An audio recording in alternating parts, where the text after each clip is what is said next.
오늘은 세 번째 날 요한복음 19장 26절로 27절입니다. 자비의 절규 여자여 부소서 아들이니이다. 요한복음 19장 26절로 27절입니다.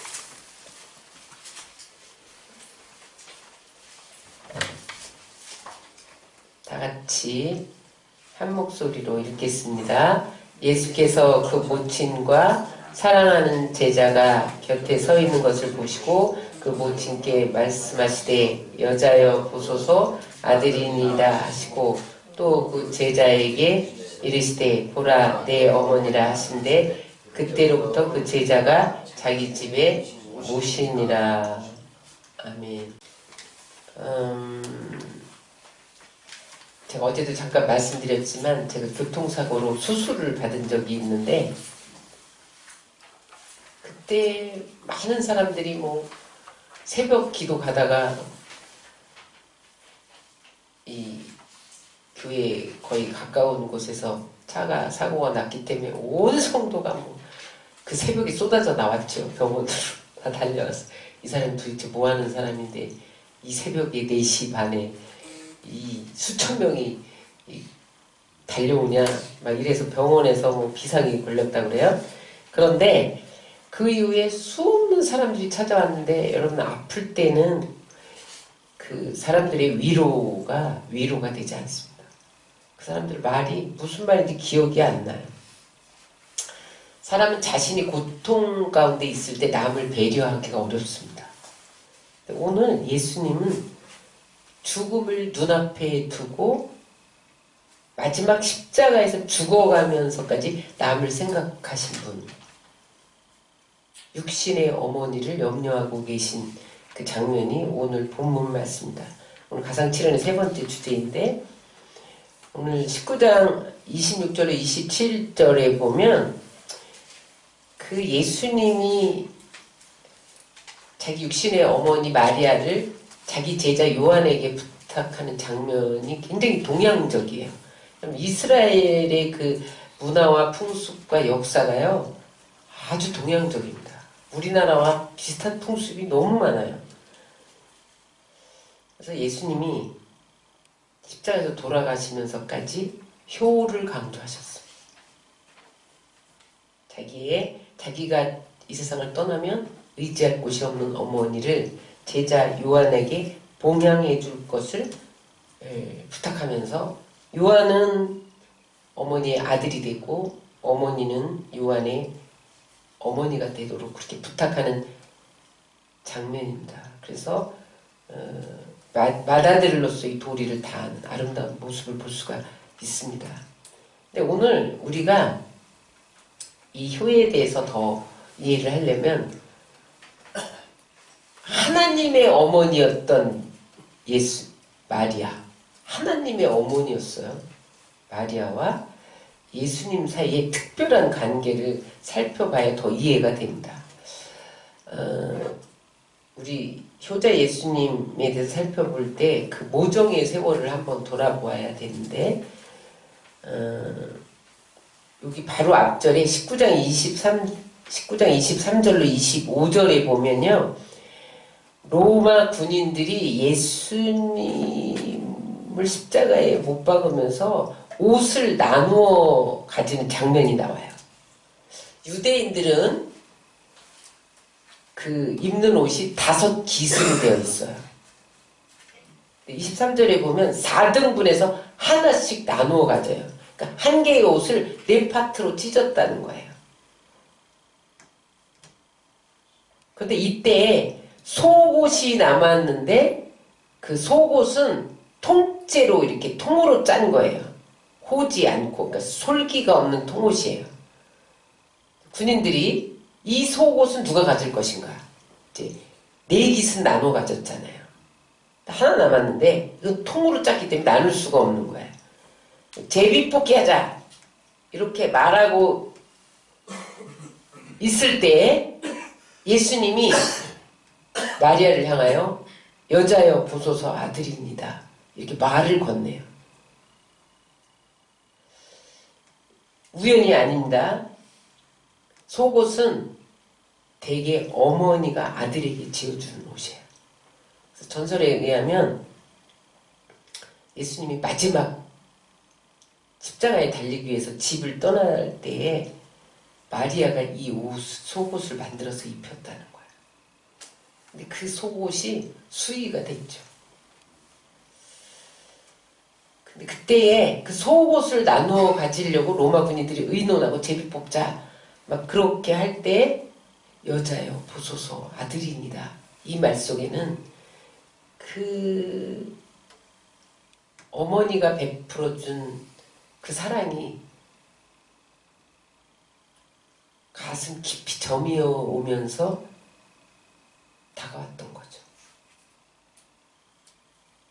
그 어머니의 가슴 뭉클한 모정이 느껴졌던 거예요. 그래서 지금까지 어머니가 베풀어줬던 그 사랑이 주마등처럼 막 지나간 거예요. 그래서 그때 여자여 보소서 아들입니다. 그리고 요한에게 보라 내 어머니다. 네 어머니처럼 모셔달라. 그렇게 맡기는 것을 볼 수가 있어요. 그래서 여기 우리가 한번 이 예수님이 돌아보았을 모정의 세월, 그 마리아의 고뇌에 찬 일생을 우리가 놓쳐서는 안 됩니다. 캐톨릭에서는 그래서 마리아가 숭배의 대상까지 되지만 우리는 숭배까지는 아니어도 그 마리아의 일생, 하나님의 어머니로서 그 일생을 놓쳐서는 안 됩니다. 예수님이 지금 그 십자가상에서 보소서 여자여 보소서 아들입니다. 그 말 속에는 어떤 의미가 들어있느냐. 마리아가 동정녀로서 예수님을 잉태했다는 거예요. 여러분 그때 요셉과 정원한 사이인데 지금 동침하지 않은 상황에서 아이를 잉태했으면 파혼입니다. 그러니 얼마나 고통스러웠겠어요. 그래서 그때 내가 성령으로 잉태할 것이다. 잉태했다라는 것을 천사가 나타나서 알릴 때에 내가 남자를 사내를 알지 못하는데 어찌 이런 일이 있을 수가 있습니까? 너무 놀랍니다.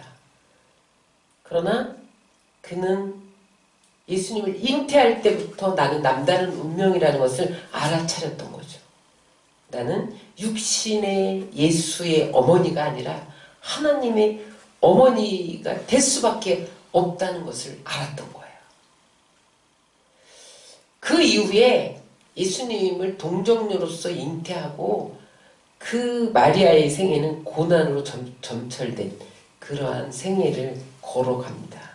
그래서 시므온이 그 누가복음 2장 35절에 보면 예수님을 데리고 이제 시므온을 찾아갔을 때 시므온이 마리아를 향해서 한 예언이에요. 우리 다 같이 읽겠습니다. 칼이 내 마음을 찌르는 듯 하리라. 앞으로 마리아 너의 생애는 날카로운 비수가 심장을 찌르듯이 큰 마음고생을 하게 될 것이다. 그렇게 시므온이 노래를 하면서 예언을 했죠. 그래서 마리아는 예수의 어머니로서 가시밭길을 걸었어요. 여러분 한 여자가 어머니가 될 때는 가시밭길을 걷습니다.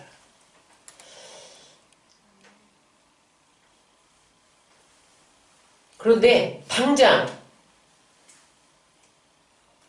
예수님을 낳자마자 헤롯 임금이 유대인의 왕이 난다는 것을 알고 자기 위에 왕이 나면 안 되잖아요. 그러니까 모든 사내아이를 2살 이하의 사내아이를 다 죽여라. 이런 명령을 내리는 거예요. 그래서 급히 막 애굽으로 피난을 가요. 그런데 그래도 애굽으로 마리아는 피난을 갔는데 그 이후에 그 베들레헴 그 경내에 있는 2살 이하의 사내아이 다 죽습니다. 근데 이제 애굽에 피난 나와서 그 2살 이하의 아이들을 다 죽인다는 그런 소식을 들었을 때 나의 가족 때문에 저런 일이 일어난다. 그랬을 때 얼마나 마음이 아팠겠어요. 그야말로 칼이 내 마음을 찌르는 일들이 시작됐던 거죠. 그 다음에 예수님이 공생에 시작하면서 날마다의 삶이 칼로 마음을 찌르는 그러한 날의 연속이었던 것을 볼 수가 있어요. 30세 되던 날 예수님이 집을 나가는 거예요. 근데 광야에서 40일 동안 굶으면서 마귀의 시험을 당합니다. 그럴 때 이 어머니로서 얼마나 마음이 아팠겠어요. 그 다음에 이제 공생애가 시작됐는데 기득권자들이, 유대인들이, 바리새인들이, 서기관들이 계속 기득권 빼앗기지 않으려고 핍박하는 거예요. 비웃기도 하고 잡아 죽이려고도 하고, 응? 그런 것을 가슴 쓰리게 지켜봐야 했던 것이 마리아의 생이었습니다. 그리고 오늘 십자가에 달려야 하는, 십자가에 달리는 그 모습을 바라볼 때 정말 가슴을 빗으로 도려내는 그런 아픔을 겪었죠. 그 어머니가 마지막 그 십자가의 현장에 계속 골고다 언덕 올라올 때부터 그 현장을 지키고 있었는데, 로마 병정들이 옆구리를 창으로 찔렀을 때 자기 가슴에 창을 받은 거죠. 어머니는 그런 아픔을 느꼈죠. 그 어렸을 때 입맞추던 이마에 가시관 쓰고 피가 흘렀을 때 얼마나 아팠겠어요.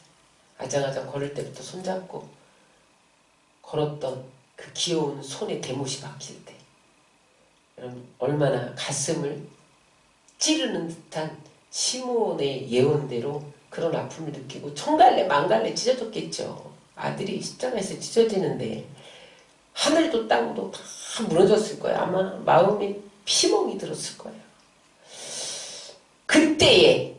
그때에 막 마리아가 피멍이 들고 막 마음이 그 칼로 찌르는 듯한 아픔을 가지고 하늘이 무너지고 있을 때, 그때에 예수님 입을 열어서 여자여 보소서 아들이니이다. 그렇게 말씀하는 음성을 들은 거죠. 그 음성을 듣고 마리아는 직감했을 거야. 야, 이제는 지상에서 모자 관계는 끝나는구나. 그러나 이제 예수는 아들이 아닌 구주가 된다. 그런 것을 알아차렸기에 십자가를 감당할 수 있었던 거죠. 여러분, 십자가에서 예수님만 십자가를 감당한 게 아니에요. 십자가 아래서는 마리아가 십자가를 감당했어요. 그래서 캐톨릭에서는 숭배의 대상으로 보죠. 근데 그때 마리아가요, 얼마든지 십자가를 지지 않게 할 수 있었다는 거예요. 그때 많은 그 문헌들에 보면은 마리아가 그때 당국에 찾아가서 지금까지 예수님이 한 말씀이 모두 거짓이었습니다. 그랬으면 당국에서 풀어줬다는 거예요. 아니면 내 아들이 정신병자입니다. 그래서 온전치 못하기 때문에 그런 일을 한 겁니다. 이 말만 하면 풀어준다고 했다는 거예요. 당국에서. 그래, 많은 문헌에 그런 것이 나타나요. 그래서 마지막 그 십자가에 죽어가는 그 모습을 보면서 고위 관리들에게 매달리면서 모성애가 발동할 수 있잖아요. 살려달라고 한 번만.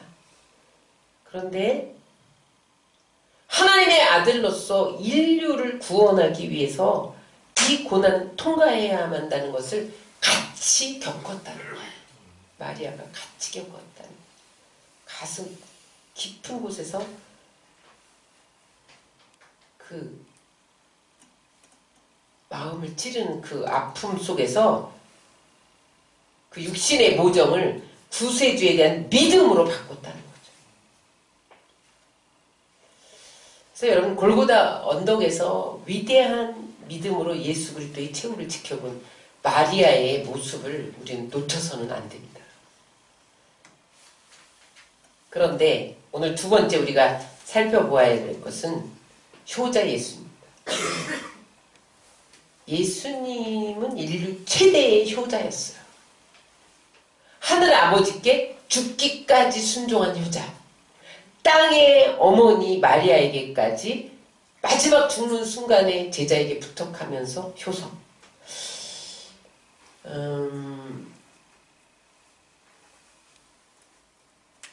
요셉이 예수님의 육신의 아버지였는데 일찍 돌아가셨어요. 그래서 어려서부터 예수님은 목수의 일을 하면서 어머니와 동생들을 부양했습니다.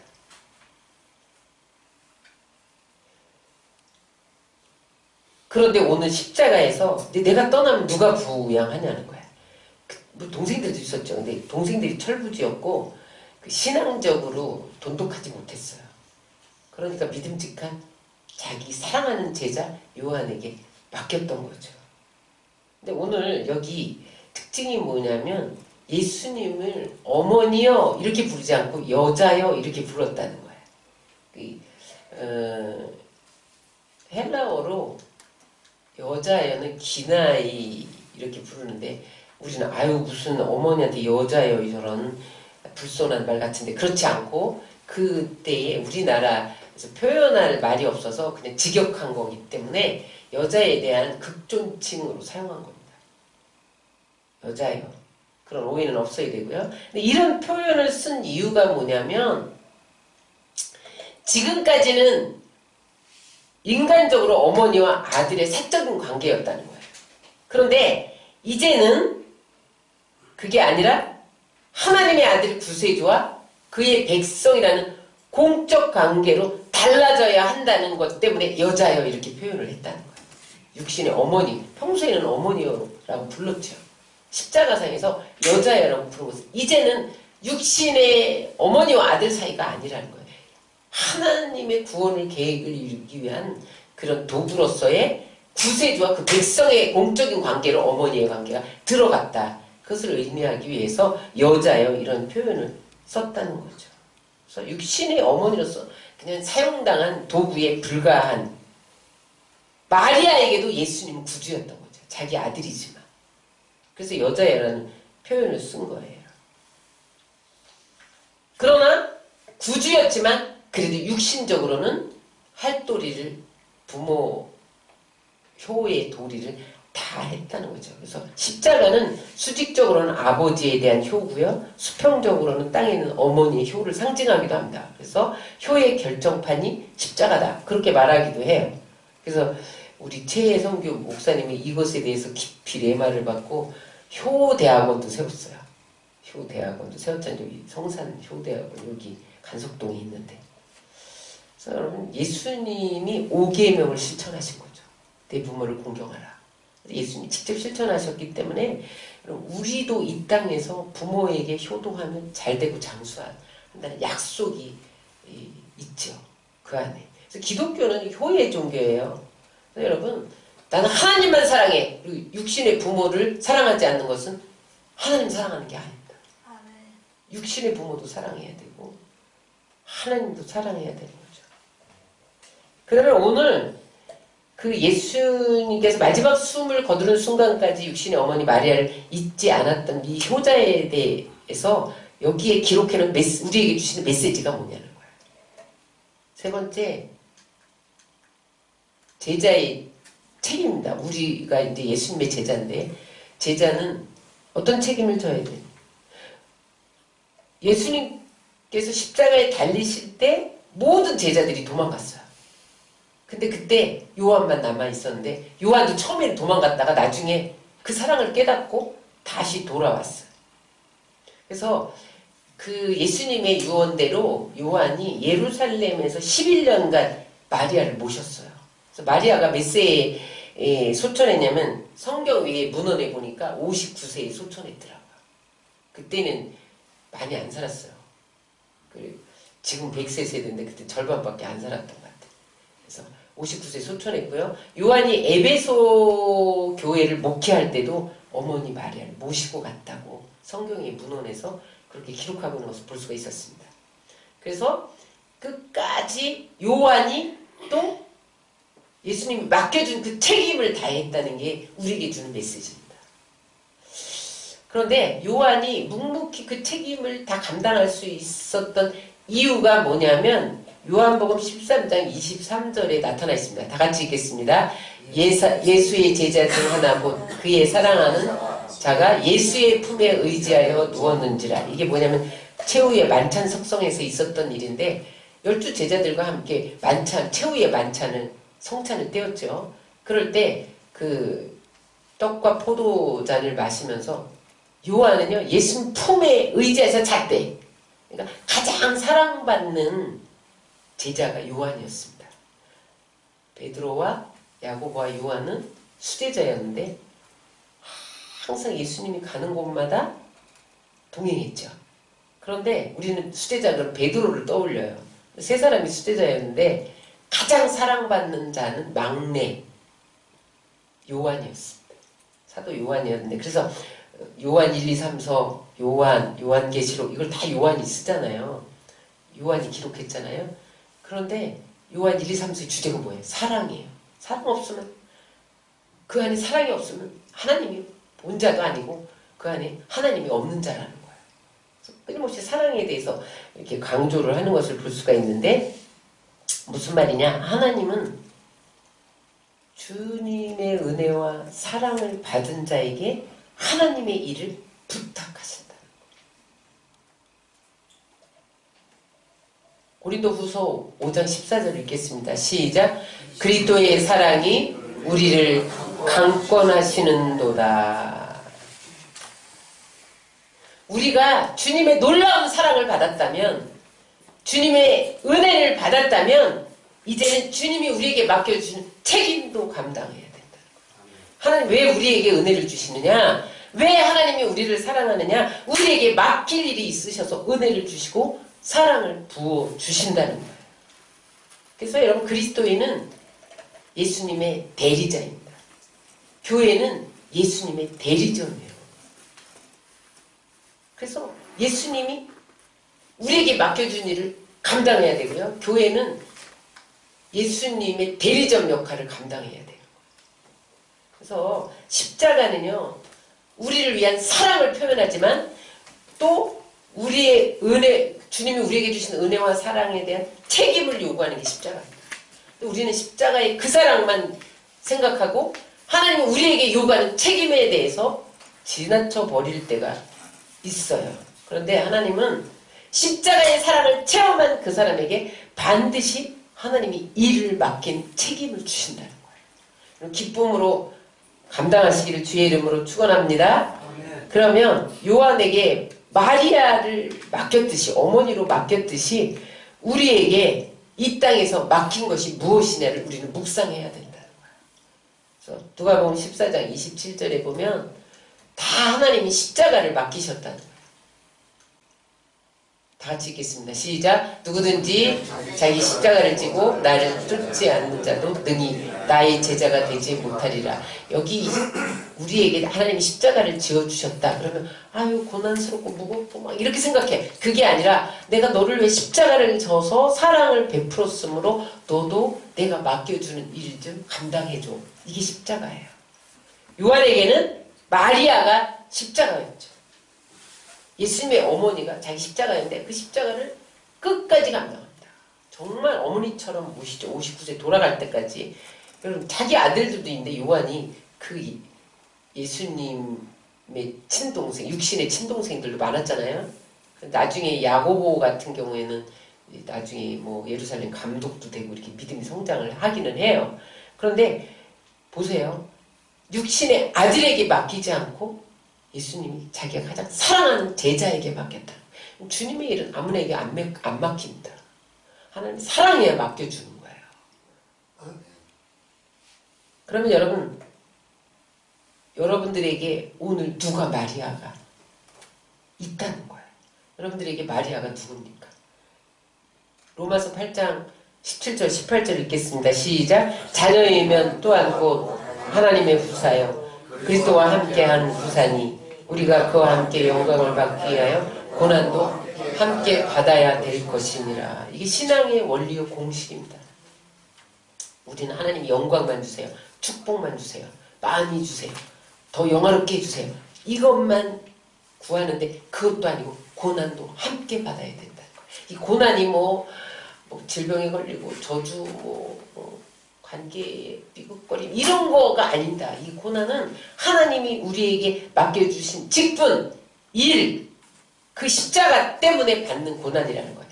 요한이 마리아 어머니를 봉양하면서 여러분 고생하지 않았겠어요? 내 어머니도 아닌 남의 어머니인데 아무리 내가 사랑하는 예수님이지만 어쨌든 피도 섞이지도 않고 살도 섞이지도 않았잖아요. 그거를 정말 자기 육신의 어머니처럼 봉양할 때 고난이 따르지 않았겠냐고요. 남의 어머니를 섬기는데 그 십자가를 졌다는 거예요. 마더 테레사가 1979년에 노벨 평화상을 받으면서 소감을 묻자 이렇게 대답했습니다. 다 같이 읽겠습니다. 나는 그런 상을 받을 자격이 없습니다. 주님의 고통을 함께 지고 싶은 것뿐입니다. 그러면서 그가 사람들에게 늘 함께 일하는 사람에게 이런 말을 했다고 그래요. 여러분 자랑 삼아 일하지 맙시다. 저 가난한 사람들의 배고픔은 주님의 배고픔이요. 저들의 질병은 주님의 아픔입니다. 누가복음 12장 48절에 보면요. 하나님이 우리에게 많은 은혜를 주시잖아요. 많이 사랑하고 많은 축복을 주시면 많은 것을 요구하신대요. 읽겠습니다. 시작. 무릇 많이 받은 자에게는 많이 찾을 것이요. 많이 맡은 자에게는 많이 달라는 것이니. 예수님 우리에게 요구하신다는 거예요. 하나님 우리에게 엄청 많이 주시죠. 은혜도 주시죠. 사랑도 주시죠. 물질도 주시죠. 이런 축복도 주시죠. 십자가에서 온몸에 물값을 다 주셨잖아요. 여러분 많이 받으셨죠. 그러면 많이 하나님께 드려야 합니다.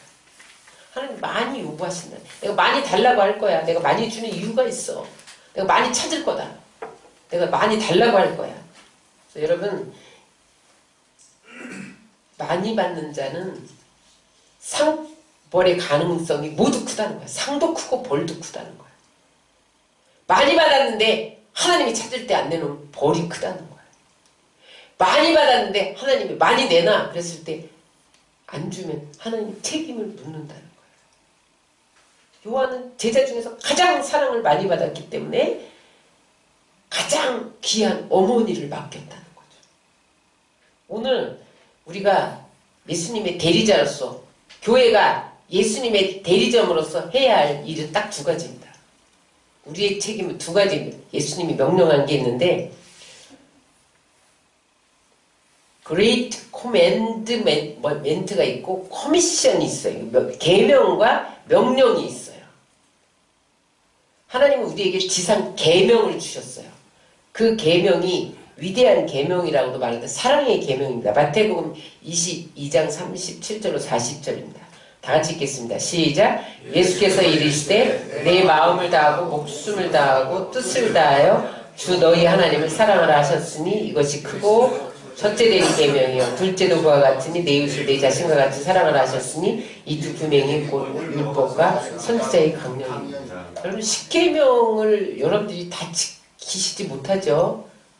살인하지 말라, 간음하지 말라, 우상 숭배하지 말라, 도둑질하지 말라 이런 것을 우리의 힘으로 다 못 지켜요. 그런데 어떻게 하면 지킨 거냐? 하나님 사랑, 이웃 사랑 한 거면 다 지킨 거예요. 율법과 선지자의 강령이라는 거예요. 율법의 완성이라는 거예요. 그럼 이것을 하나님이 우리에게 요구하십니다. 요한에게 마리아를 책임지라고 맡기셨던 것처럼 오늘 하나님이 우리에게 그레이트 커맨드먼트를 맡기셨단 말이에요. 두 번째 지상명령 그레이트 커미션을 맡기셨는데 위대한 명령입니다. 여러분 이것은 우리가 꼭 해야 할 선교 명령이에요. 두 군데 나타나는데 마태복음 28장 19절로 20절을 읽겠습니다. 시작. 그러므로 너희는 가서 모든 족속으로 아버지와 아들과 성령의 이름으로 세례를 베풀고 내가 너희에게 분부한 모든 것을 가르쳐 지키게 하라. 볼지어다 내가 세상 끝날까지 너희와 항상 함께 하리라. 전도하라. 선교명령. 이것을 요한에게 마리아를 맡기듯이 오늘 우리에게 명령하셨다는 거예요. 사도행전 1장 8절에 보면 다 같이 읽겠습니다. 오직 성령이 너희에게 임하시면 너희가 권능을 받고 예루살렘과 온 유대와 사마리아와 땅끝까지 이르러 내 증인이 되리라. 모든 사람에게 하나님 사랑하고 선교하고 전도해라. 이것을 마리아를 맡기듯이 우리에게 맡겨주셨다는 거예요. 말씀을 정리합니다.